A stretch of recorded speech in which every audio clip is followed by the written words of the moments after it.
Story time of when my best friend of 8 years flew to visit me and left after one day and blocked me.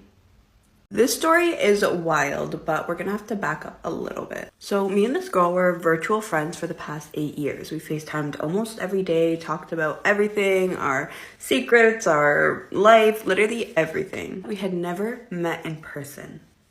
I know, crazy. Then she started talking to a guy from my city, and she had been talking to him for a month or so. And then she was like, you know what, I'm gonna come visit you because I've been dying to meet you and I could meet him at the same time. So it'd be, killing two birds with one stone. I was super excited because we had tried to meet up multiple times before and it just never panned out. So I was excited to see her and be able to, finally meet in person. I told her that she had to come stay with me, that there was no way she was staying in a hotel. She had to stay with me.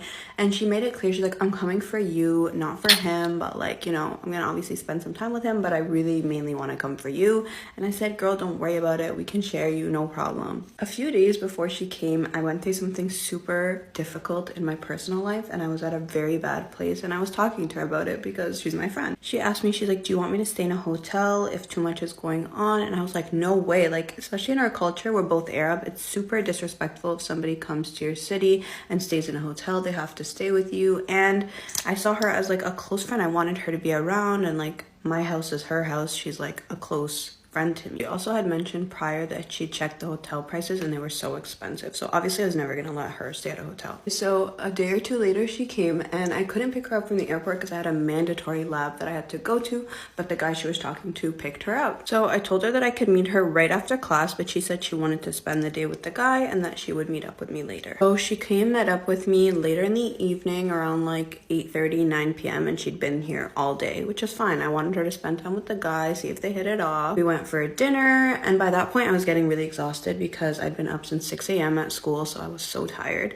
So we went home, we kind of got into our PJs and just I was tired, so I just got in bed right away, to be honest. It was I could tell you're really in a bad place and you're not as bubbly as usual. And I'm yeah, everything I went through was super hard and I'm just struggling with it a bit. And she's yeah, I hate to see you like this, you're just so down. And I was trying my best to be as bubbly as I could for her. I was trying my best, but as my friend of 8 years, she should be understanding of the fact that shit happens. Anyway, so the next morning we got up. She's like, what do you want to do today? I'm like, let's go get breakfast, then we can go to the mall, and then we can play the rest of the day by ear, because I know she had dinner with her man later that day. So we go for breakfast, and then we're in the car, we're about to go to the mall, and she tells me, you know what, I think I'm gonna actually book a hotel and leave. She told me she wanted to leave because she felt I wasn't in a good headspace. And I told her that yeah, I haven't been the best and she knows everything that went along, but I really want to spend time with her. And I tried to make her as comfortable as possible. I gave her own bedroom, her own bathroom. There was no guys at my house. There was no other reason for her to feel uncomfortable or anything. And I told her that if she left, I find it super disrespectful because I opened my home to her and I want to spend time with her. And it just felt everything going on in my life, everything was going wrong, and this was just another thing that was going wrong. It just felt in my time of need, instead of her wanting to be there for me, she just felt I wasn't giving the vibes she wanted, so it was better to leave. And a close friend would be happy to be there with me in my hard time because we can finally be in person, not on FaceTime, and we could actually be there for each other. What I went through was not something small, and she completely understood. I was very transparent about everything I was going through, but she's I just want to leave. I just think it's best if I leave. And I made it clear that would really upset me. And she's I'm leaving to respect you. But I told her that I found that disrespectful and it would make me unhappy. Anyways, an hour later, she packed her stuff and she left, and she was tomorrow, let's please go for dinner together. I don't want you to think I don't want to spend time with you. I still do. I just think it's best if I leave. I was yeah, no problem. Tomorrow we can go for dinner. It was her last day. The next day, she didn't call me, didn't message me, nothing. Completely went ghost, and I didn't message her either, because I was actually really upset by what she did. That last day that she didn't message me, I saw her posting that she was out with, the guy she came for, clearly. If she came for him and she didn't want to spend time with me, she could have just said that. But anyways. And then the next morning, she left the country. She left and went back home. Did not hear one word from her. And what happened next genuinely shocked me to my core. So she didn't reach out to me. She went back home. And then honestly, I was super hurt because I just couldn't believe she did that to me. I understand she wanted to have fun and Obviously, she don't want to be around negative energy, but like I was trying my best to be happy and I was happy to spend time with her. But after 8 years of friendship, and this is the first time we meet each other, for her to do that was just so disheartening. I knew after she didn't reach out to me that there's a big chance that our friendship was over, because personally I don't want to be friends with someone who clearly showed me that they don't care about me. Then I went on Instagram and noticed that she had removed me off of Instagram. Like, how rude. Like, I'm sorry, how rude. So I texted her. I was like, I'm very heartbroken that you did this. Like, I can't believe it. Da da da. Like, I didn't swear. I was very respectful. I was like, I'm like honestly really upset. Like, I opened my home to you. I treated you like family. Like, I wanted to have you around. And like, yes, I wasn't in the best place, but for you to leave me, like, I never made you feel like you had to be with me all the time. I wanted you to spend your time equally, but for you to have left because I wasn't giving the vibes that you wanted is just so hurtful, especially knowing everything that I was going through. She was like, I knew you'd rub it in my face that you opened your home to me. You didn't even pick me up from the airport. I'm like, I had a class that I couldn't miss. Like, and she's like, you're a terrible person. You're such a mean person. How are you so selfish? You wouldn't want me to have a good time. I did not want her to have a good time. She's like, I chose positivity for myself.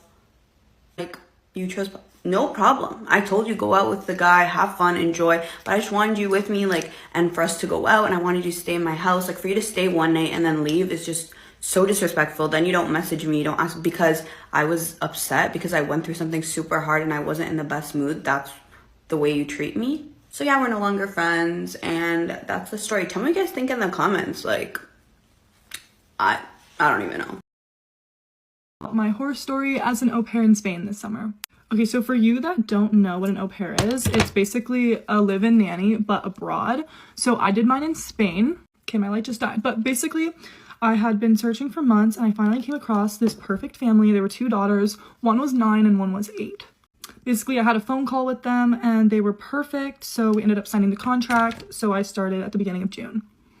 Mind you, I have never been to Europe before, and this was my first time ever flying that far alone. My brother was in Italy, and so I ended up meeting him there, and we hung out for a week before I took my flight to Spain.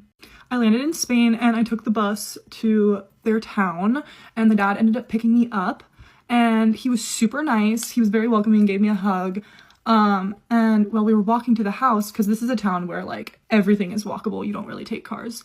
While we were walking to the house, we found out that we had mutuals, which is, like, really crazy to think about because they live in Spain and I live in California. But I knew a family that was going to be in that town that summer.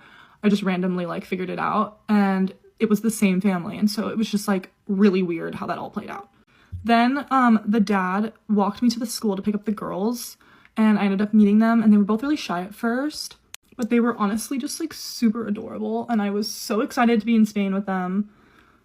We walked up to the house, I got moved in, it was perfect, and this is where things started to go wrong. One of the daughters moved in with her sister, so they were sharing a room, and I took one of the daughter's rooms. I took the older one, and so obviously she's not used to that, and she had been living in her own room this whole time and now has to, like, get up and move her stuff for me. And I think that is where our first issue started. But anyways, the first week went by and it was great, honestly. Like, we had so much fun. I would drop them off at school at like 8, and then I'd pick them up around 4, and I'd have the whole day to myself. I made au pair friends. Honestly, it was great. Then the second week came around. As an au pair, a lot of people know this. This is just like an au pair rule. But weekends, you get completely free. You're allowed to travel. You're allowed to do whatever you want. And that was in my contract. I was able to do whatever I wanted. That Saturday, I went out with my au pair friends, and obviously we went out really late. I came back around like 3 a.m. and honestly, they don't care. I asked them, I was like, do I have a curfew? They're like, no, do whatever you want. Obviously, like, I was quiet when I came back. We're in Spain, you know? Then the next morning, obviously, I wasn't feeling 100% because I'd been out really late, had some fun with the girls, and we all woke up to get breakfast. They made us breakfast because we always have breakfast together on weekends. And they went to go see their horses. So I was home alone for like 3 or 4 hours. They did ask me if I wanted to go with them, and I said no, I'm okay, because I had to plan a trip because my mom was going to visit me because they had a week trip planned, and so I had a week to do whatever I wanted, and so my mom was just going to come. We were going to go travel together. But yeah, so they get home from horseback riding, and the older daughter, comes up to me. Little daughter is on a trip right now, so she's not here. And the older daughter is like, hey, like, can we hang out? Can we do this? Can we do that? And I'm like, oh, okay, like, sure. Even though it was my day off, I went outside and I played with her for like probably an hour or two. And we were kind of just playing soccer, and she started to be mean. So I was like, okay, I'm gonna go in my room. Like, I can't do this right now. So then I go back into my room and I'm just like hanging out, planning my trip. I'm on the phone with my mom. I end up hanging up on my mom multiple times because she keeps coming in. And she starts like asking me to hang out again. I'm like, oh, like, I just hung out with you. Like, can I have a little bit of time to like just chill by myself? Mind you, I am off the clock. I already spent 2 hours hanging out with her on a day that I'm off, and I get paid $75 a week. That is nothing for a full-time nanny. I guess au pairs just like don't get paid that much. Okay, yeah, so she comes into my room and she's asking me to hang out, and I'm like, okay, like, not now, like, I'm kind of trying to plan something, and she's basically just like, no, you're not, you're on TikTok, no, you're not, you're on TikTok. I'm like, okay, well, I'm like planning things on TikTok. I was like looking up restaurants and stuff. And she just like did not believe me, and she was like messing with me, and she starts jumping on the bed. Yes, it is her bed, but like in that moment it was mine, and so she's jumping on it with her shoes on, and I'm just kind of like, whoa, like, I'm kind of getting annoyed, you know? And then she keeps coming in and out, in and out. And I had like a water bottle that I bought from like the store, just a plastic water bottle. And she comes in and she's like, this is my water. This is my water bottle. I'm like, no, I bought it. And so she like went and told her mom on me, and she's like, Brielle stole my water bottle. And I'm like, no, I literally bought this at the store. I showed her the receipt. Like, she was just really getting on my nerves at this point. Mind you, they are not fluent in English at all. So us translating had to do a lot with like translating on the phone and just like trying to figure out things with like our hands and stuff. Okay, so that goes on for like 4 hours, and I'm not kidding. Like, her just like trying to hang out and stuff. And I get mad, and I'm like, okay, can you please leave? And she's like, no. And I'm like, no, like, please, I'm doing something, like, can you please leave? I'm being very polite. Mind you, she's still accusing me of things, and I'm just getting really annoyed. And so finally, I should have never done this, but I was just like, out. I pointed my finger and I was like, please leave. Please leave, I'm doing something. And she basically said, okay, if you can't hang out with me now, I'm gonna tell my dad that you can't have dinner with us. I was like, sure, go ahead, like, do that. Mind you, I had today completely off. Like, this day I had completely off. I could do whatever I wanted. I could rot in my bed. I could go travel. I could do whatever I wanted. So then she leaves, and a few minutes later I get a knock on my door, and it's the dad, and he's like, Brielle. And I was like, oh, hi. And I open the door, and he lays it on me. He starts yelling at me. He's like, how dare you disrespect my daughter like this? You are a part of this household. You need to act like it. And if you don't want to act like it, we won't feed you. And so I'm like, whoa, okay.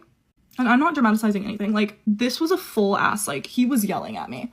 And so I was like, whoa, okay. So I like went back into my bed. This, like, it was like probably like a 2-minute like lecture. And I had like anxiety rush all the way down my neck. Like, I have photos of it. And I was just like stressed, like literally like shaking. I would never been like yelled at like that before in my life. So like I called my mom and I was like, what the actual hell just happened? And she was like, oh my God, that is not okay. And I'm like literally crying. I'm like, holy crap. And so I pretty much stayed in my room for the rest of the day because I was like genuinely scared of the dad. And the dad had to go on a work trip the next day for the next week, so I didn't have to see him. But yeah, him yelling at me was the start of all the problems. And so that was on a Sunday. So the next morning I wake them up to go to school. Mind you, I'm doing this all by myself. The parents are getting ready for work, and sometimes they even leave before I get the daughters up. So I'm trying to wake them up for school, and they're being mean. They are yelling at me. They are saying stuff in Spanish. And I actually voice recorded some of them, and I sent them to my friend that's fluent in Spanish. And I was like, what are they saying? And they were basically just saying, like, you get to go out at night, therefore we don't have to go to school. And so, like, I'm texting the mom, and I'm like, they are being horrible this morning. Like, I don't know what to do. And she was just like, it's okay if they're late. Like, that's fine. Like, I don't even know what ended up happening. I get at some point, they both got up, and the older daughter left and went to school and didn't say a word to me because the older daughter can walk alone. Okay, and then so basically for the next 2 weeks, stuff like that was happening. He yells at me, and the daughter overhears the whole thing. And this is where it kind of, like, starts to, like, things start getting worse. I think when the daughter heard him yell at me, she had power over me because she was like, okay, so I tell my dad this and he yells at her. Basically, I'm in control. And so basically, all of my authority went out the window. They would not listen to a single word I said. Not a single word. And I am not that, I'm like not that mean of a person. Like, I've worked in daycares my whole life, and I've never been the one to say no. And so there were certain things that were like, no, let's not do that. Like, no sugar after school, which is that was their parents' rule. And they're like, no, our parents let us have sugar. I'm like, actually, like, no, they don't. And so anytime any of these things would happen, they had these little watches, and they would go and they would call on their watch while their parents are at work. And obviously, like, I'm there so their parents can work. And so obviously I'm getting scared because I'm like, oh my God, I'm gonna get in trouble, blah, blah, blah. And so there was this one day that I promised them that we would make cookies if they did something for me, because they were saying they wouldn't do anything for me. So I was like, if you do this, we'll make cookies tomorrow after school. And they're like, okay. So we get home from school and they're like, time to make cookies, time to make cookies. I'm like, okay, well, Kira, their house cleaner, was in the kitchen. And I was like, okay, we have to wait until she's done. Like, obviously we can't be cooking when she's cleaning. And the little one gets really mad. She's like, you said we can make cookies, blah, blah, blah, blah, blah. And she's also sitting here like, they don't have half the ingredients for cooking, like for cookies. They don't have like baking soda, none of it. So like they didn't even have butter. And so she's like, no, we can make them without butter. We can make them without this. I'm like, we literally can't. Like, we literally can't. And so then she's like, I'm going to call my dad and ask if he can make cookies with me when he gets home from work. And I'm like, no, don't call your dad. Like, don't call your dad. Like, if you're gonna call your dad, like, I'm not making cookies with you at all. And she's like, well, I'll make them by myself, you know, like just stuff like this. And I'm really trying to be nice here. Like, I am not a mean babysitter by any means. And I couldn't. So yeah, it just was like really bad because they were like, every time I'd say no, they'd call their parents. And I just couldn't really like do something that I was never like, when my authority was never like taken into consideration. That's just where it got toxic. And like, I physically couldn't do my job. Like, if they're saying no to everything, then like, what's the point of me even being there? So yeah, after that week, it was like end of week 3, I texted the mom, I go, we need to talk. And we had a conversation and I basically said that I can't do this anymore and I need to leave. And she said, okay, no problem. That's a bummer that you couldn't have stayed, but like, she did agree that the daughter did overhear when he yelled at me, and that's where it kind of got screwed up. But yeah, that was my experience as an au pair. There's a lot of other stories that I left out. I was just trying to get like the gist. If you guys want to hear more about them, I can make a part 3, but this is already super long and super detailed. So yeah, moral of the story is when you're going to be an au pair, and if you are ever to be an au pair, really make sure that the family is like a good family, because mine was a great family. It's just, there was just things that happened along the way and got screwed up. And honestly, if the dad never yelled at me, I don't think the daughter would have ever reacted the way she did. But also, like, there were so many red flags from the beginning. Like, they never ever once sat down with me and gave me like a list of rules. And so like, I was just basically going off of like my morals and like what I would do. But like, obviously that's different from their family. But I'm like, you never sat me down once and told me rules. So it's just like, there were a lot of things happening there. And yeah, for some of you guys that thought that like I should have never told her that, I had that day off. And 2 days prior to that, the mom literally told me that when they were home, I did not have to do anything. Like, I was off the clock when they were home. So I kind of just assumed that like I was supposed to be like, I could do whatever I want. I could rot in bed or I could go do something. And then also like when I told her to leave, and I was kind of just like, oh, like, can you leave? Like, get out. There was a very like big language barrier. Like, the mom and dad knew English pretty well. The dad knew it the most, but the mom didn't that well, and the daughters barely knew English. So like, when this had been going on for like 4 hours, I was like kind of just like fed up, and I was just like, okay, like, leave, like using my hand, because I wasn't sure if she was like fully understanding me. And so I was just making sure that like she actually knew that I was telling her to leave and like she wasn't thinking something else. Mind you, like, at this time, that room was my space and I did not have a lock on my door. So I could never just have my own privacy, which was like a very big part of for me. And I know like a lot of au pairs, like, we all like to have our privacy. Like, yes, we are living with someone and we need to like act like we're in that family. But on the weekends when I have my own time, I want to have my privacy and I just want to be able to hang out in my room and not have to be like bothered by people if I'm trying to like do something, you know what I mean? But yeah, the dad came into my room with that doesn't have a lock, and that's when he yelled at me. And he basically said, to like clarify the argument and the yelling, he basically said that like, what am I doing? How dare you respect my daughter like this? And I was like, what do you mean? Like, what did she tell you? Because obviously I have no idea what she said to him. Like, she could have lied and she could have said I did something crazier than I actually did. Because based on his yelling, I was like, whoa, like, I didn't even do something that bad. Like, I was just like really confused. And so yeah, like, he's sitting here screaming at me and I'm like, I'm just confused. Like, I thought I had the day off. Like, their mom said a few days ago that like when you guys were home, like, I like, feel free to do whatever you wanted. And so I was like, I thought that was like, you know, what was going on. He's like, no, like if you want to be part of this family, like you need to act like it. Like I'm also getting paid $75 a week to work full time, and the only time I get off is on the weekends. I don't know. I was just like a little confused by that. And also like scared to death because I've never had like some older man yell at me besides like my parents. Like I do not mess with like strangers yelling at me. Like if my parents are yelling at me, that's one thing. If someone that I just met is yelling at me, it's scary. It's scary. And like for another reason, like why, like the main reason why I left is because the daughters were like being horrible all week. Like it was the entire week. After the dad yelled at me, he left for Brazil. And so like I kind of got to be a little bit like less scared because I wasn't like having him around, like scared that he was going to yell at me again. But they were horrible and they would not listen to a word I said. The mom would wake up earlier than us and go to work. And so I had no help from the parents. Obviously like the dad was on a trip. So this had been happening all week. And I think Thursday was the day that I was like, I'm done. I can't do this anymore. And what happened was she would not get up and she was yelling at me. And like I said in my last videos, like I literally like I recorded it and I sent it to my friend. And she translated it for me. And I told her, I go like, you know, like if you're not gonna get up, like I'm gonna call your mom. Obviously I was like not gonna call her mom because like I don't want to get her involved, but I was just saying that just so like she could like maybe like get up, you know. And she ended up going to the bathroom and locking herself in the bathroom. And they had these little watches, and these watches were the death of me. They would call their parents for anything that I said no to. And I'm like, okay. And so like obviously I'm scared because I'm like, I'm getting in trouble because she's in the bathroom yelling at her mom in Spanish. And I'm like, what is she saying? Like, I have no idea what she's saying. She could be saying the most horrible stuff and I could be getting in so much trouble. Like, I just have no idea. So that's when I texted the mom and I said, like, we need to talk. And the dad was still not home. And she told me to meet her at the school for pickup and then we would talk there. We sit down. The daughters are like playing. They're really curious, like what's happening. They have no idea what's happening.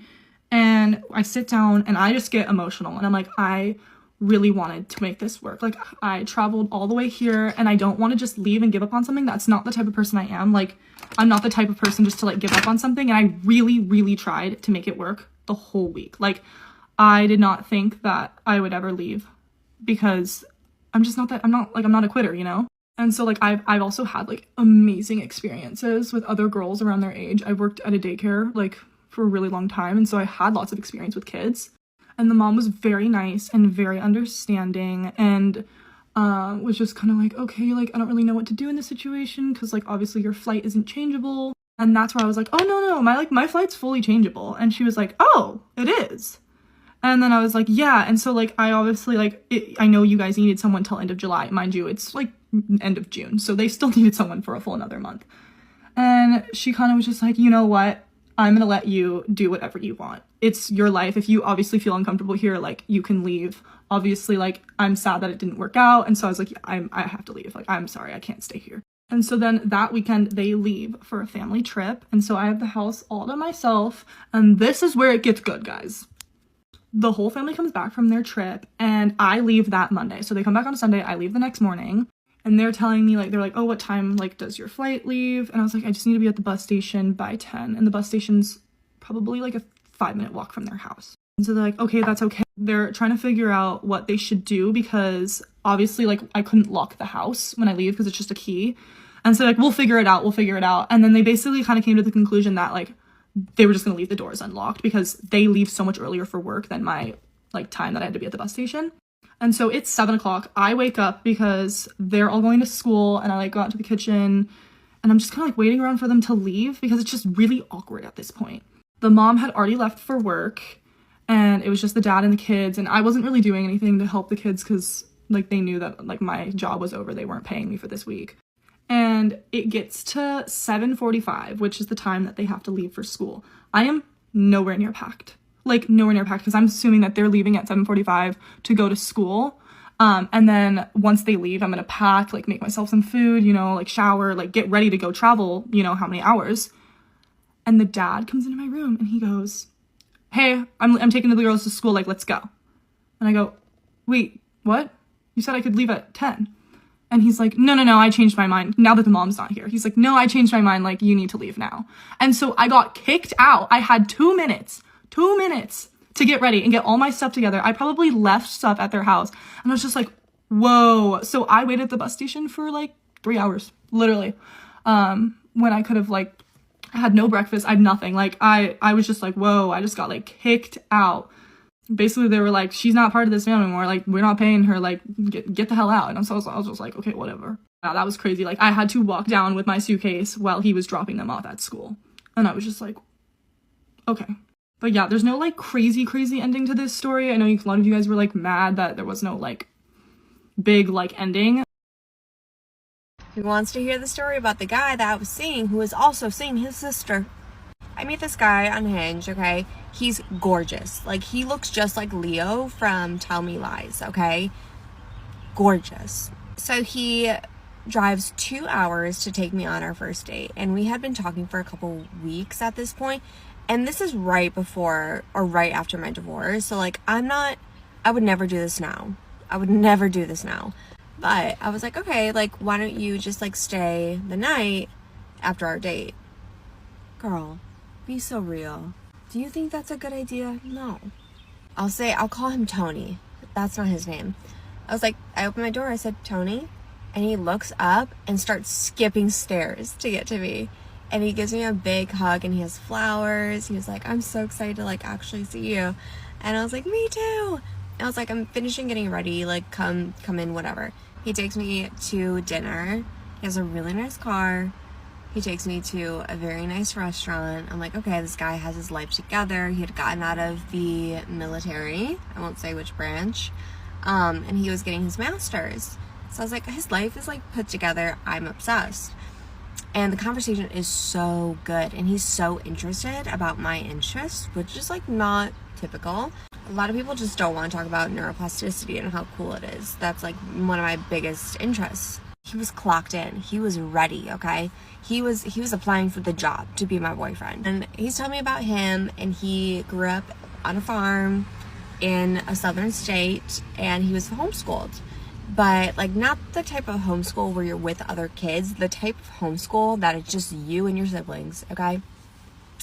And he has a sister who is like a year younger, 2 years younger. Anyways, so we finished the first date. He stays over. He's already texted me about our next date. He's excited. He's like really into it. So he says, why don't you come by me, which is by like Eastern, like ECU. I think that was the school he was getting his master's at. And he was like, we'll do like some fun mini golf. I'll take you to this hot dog place, because he knows I love hot dogs. I love hot dogs. Leading up to the date, I was feeling like sketched out for whatever reason. For really no reason. He was great. But my like intuition was like, ooh, this is not good.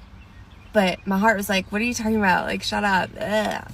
Having fun, living life, he's hot. At the same time, there was a documentary about that guy. I can't think of his name right now, but he was in Call Me By Your Name. And there was a documentary about like all the girls that he had like essayed.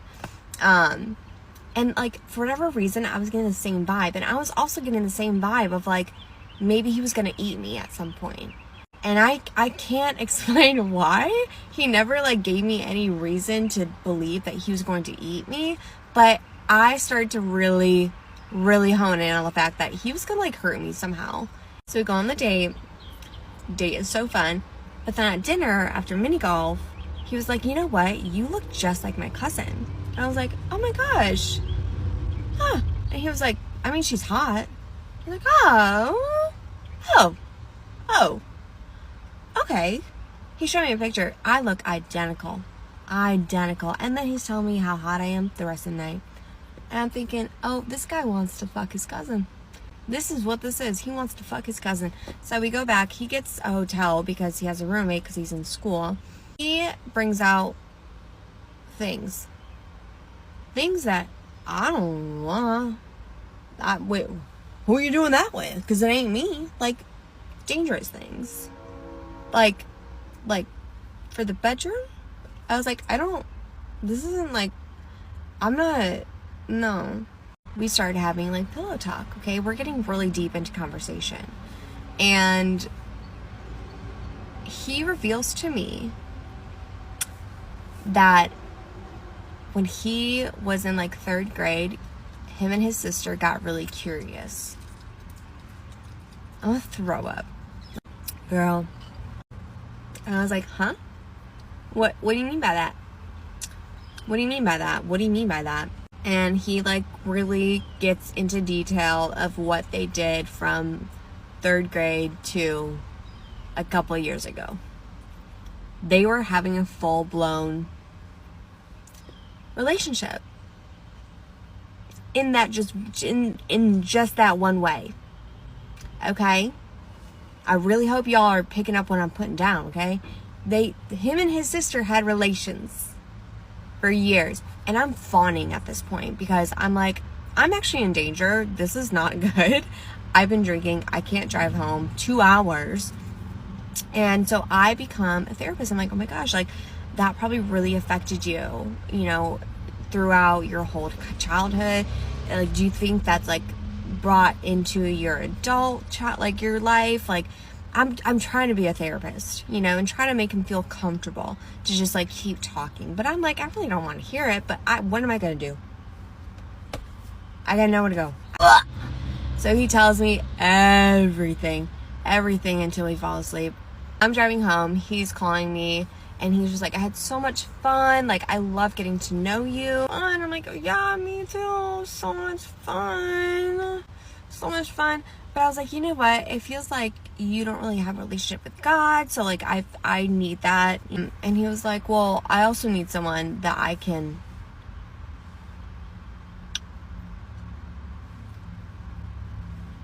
but like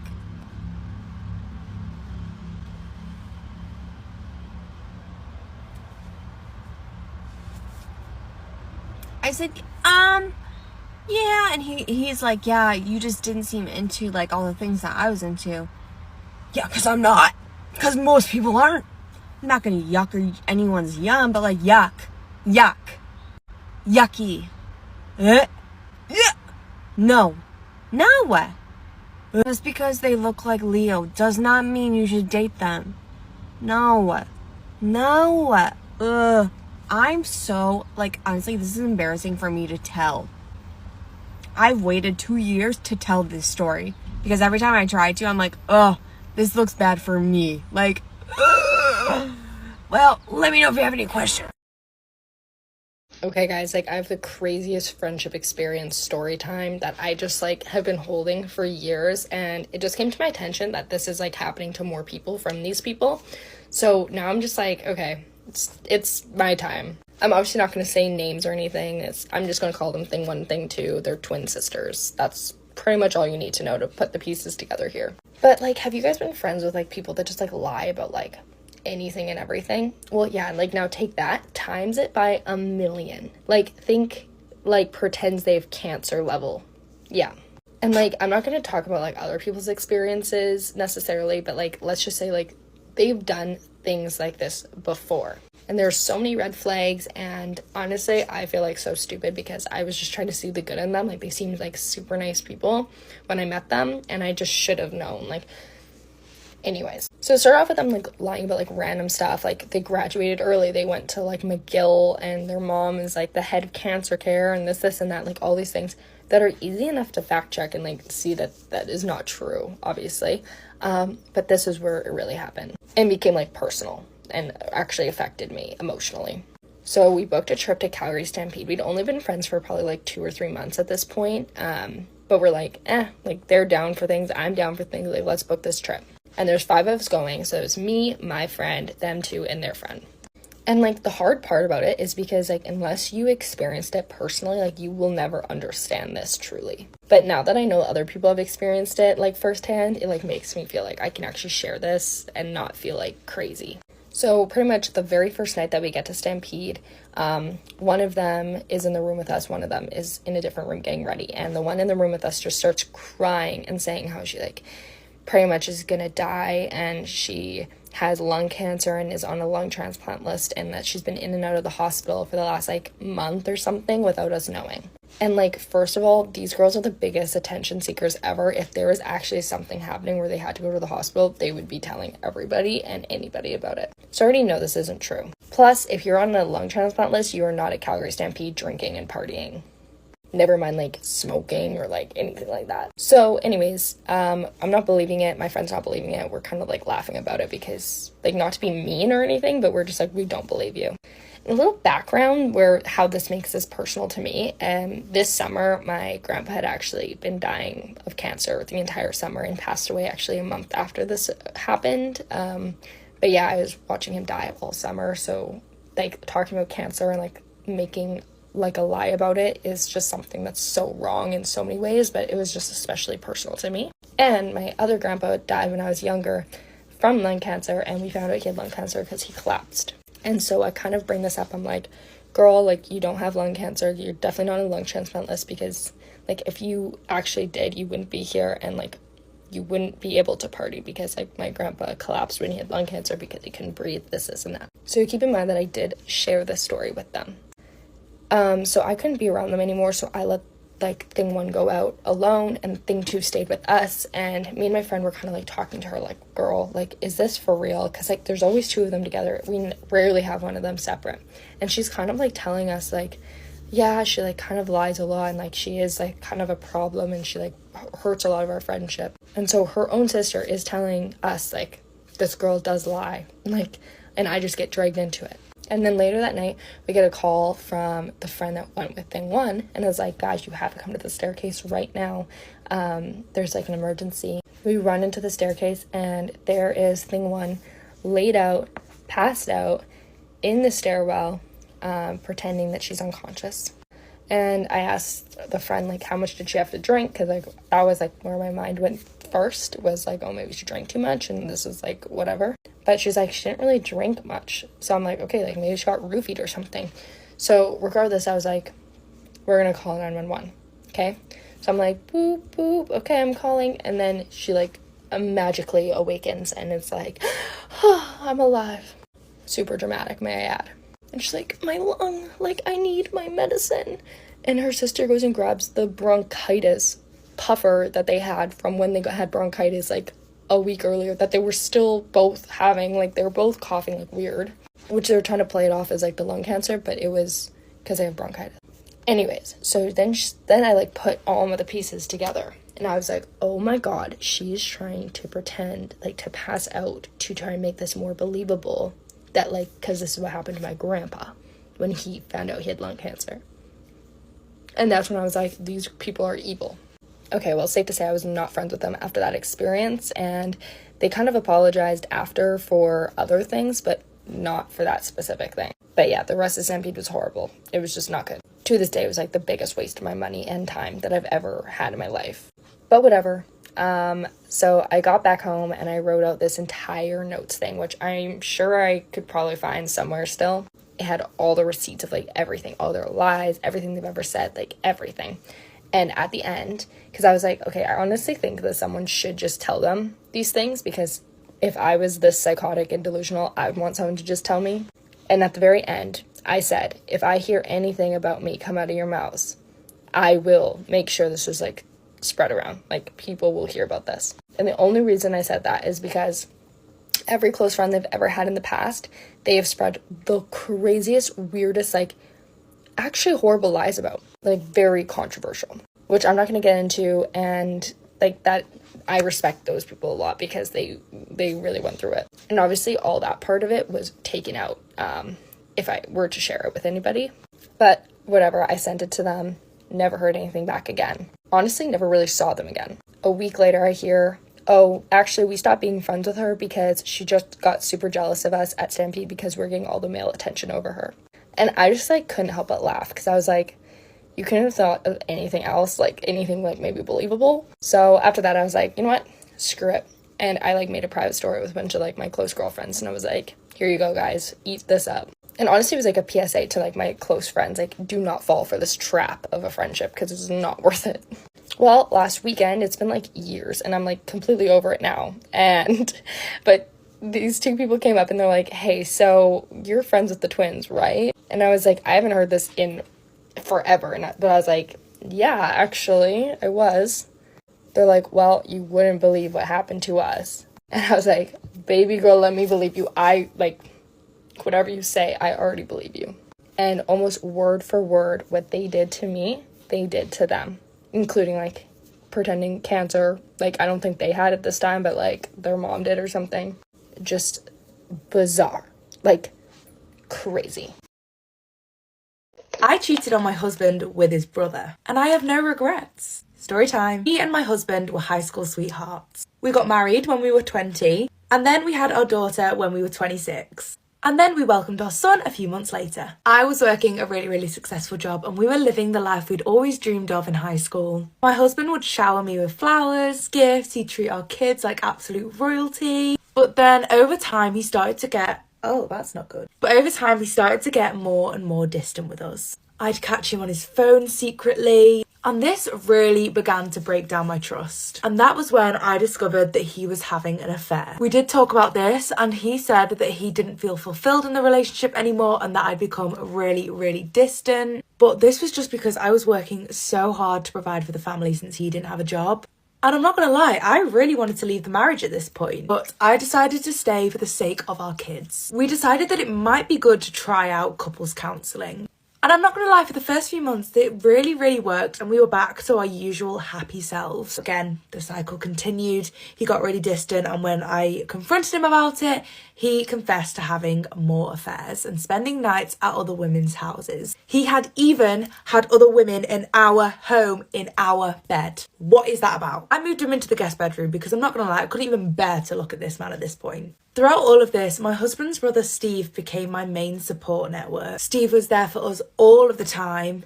He would pick them up for school, he would look after them, he would make tea when I was working late. This went on for 2 years. 2 years! And at this point, my children started to call Steve Dad. Me and Steve were spending a lot of time together, and I'm not gonna lie, we both absolutely loved it. We really, really clicked. So for Christmas one year, he actually booked me, my husband, and our kids a trip to Fiji. Fiji! Steve was desperate for me and his brother to try and fix things.